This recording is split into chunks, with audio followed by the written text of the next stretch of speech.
एक मोठी बातमी येते। आदिवासी विकास विभागाच्या भरतीच्या वादावर प्रशासनाकडून अखेर मोठा निर्णय घेऊन यात सुधारणा केली आहे आणि या लढ्याला मोठे यश मिळालंय। साप्ताहिक वर्तमान निर्णय आणि रावण संघटनेच्या पाठपुराव्यानंतर प्रशासनाने तात्काळ दखल घेत या जाहिरातीमध्ये नवीन सुधारणा केल्या आहेत। आधी 416 पदांसाठी काढलेली जाहिरात आता सुधारित करण्यात आली असून नव्याने 478 पदांची सुधारित जाहिरात प्रसिद्ध करण्यात आली आहे। यामुळे आदिवासी उमेदवारांना मोठा दिलासा मिळालाय। आदिवासी उमेदवारांसाठी तब्बल 62 पदांची यात वाढ करून हा लढा यशस्वी ठरल्याचं चित्र आता दिसत आहे।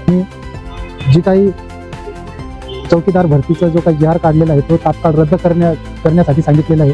जे उच्च शिक्षण घेऊन घरी बसलेले त्यांना त्या ठिकाणी सर्वप्रथम प्राधान्य द्यायला पाहिजे ही आम्ही विनंती आदिवासी विकास मंत्री महोदय यांना केलेले आहे। सर्वप्रथम पहिलं प्राधान्य हे आदिवासी समाजातील आदिवासी विद्यार्थ्यांना देण्यात यावं हे आम्ही निवेदनाद्वारे विनंती केली आहे। तर जी भरती प्रक्रिया आहे, जी जाहीर काढलेला आहे तो जाहीर त्यांनी रद्द करण्याचे आपल्याला पत्र पण दिलेलं आहे की तो जाहीर रद्द करण्यात यावा असं पत्र आदिवासी विकास मंत्री यांनी आदिवासी आयुक्त यांना दिलेलं आहे। आता तुम्हाला या भरतीची स्पर्धा देखील तितकीच तीव्र बघायला मिळणार आहे। जर या परीक्षेत तुम्हाला यश मिळवायचे असेल तर आतापासूनच तयारीला जोमाने सुरुवात करावी लागेल आणि त्यासाठी IBPS पॅटर्नवर आधारित नोट्स आणि टेस्ट सिरीजसाठी तुम्ही स्क्रीनवर दिलेल्या नंबरला कॉल किंवा व्हॉट्सअप करू शकता। आणि ही सुधारित जाहिरात तुम्हाला बघायची असेल तर गुगलवर वर्तमान निर्णय सर्च करा आणि शासन निर्णय या विभागात तुम्हाला याची सविस्तर जाहिरात बघायला मिळेल। या निर्णयाबद्दल तुम्हाला काय वाटते आणि याची सुधारित जाहिरात PDF तुम्हाला बघायची असेल तर हा व्हिडिओ तुमच्या 3 मित्रांना शेअर करून चॅनलला फॉलो करा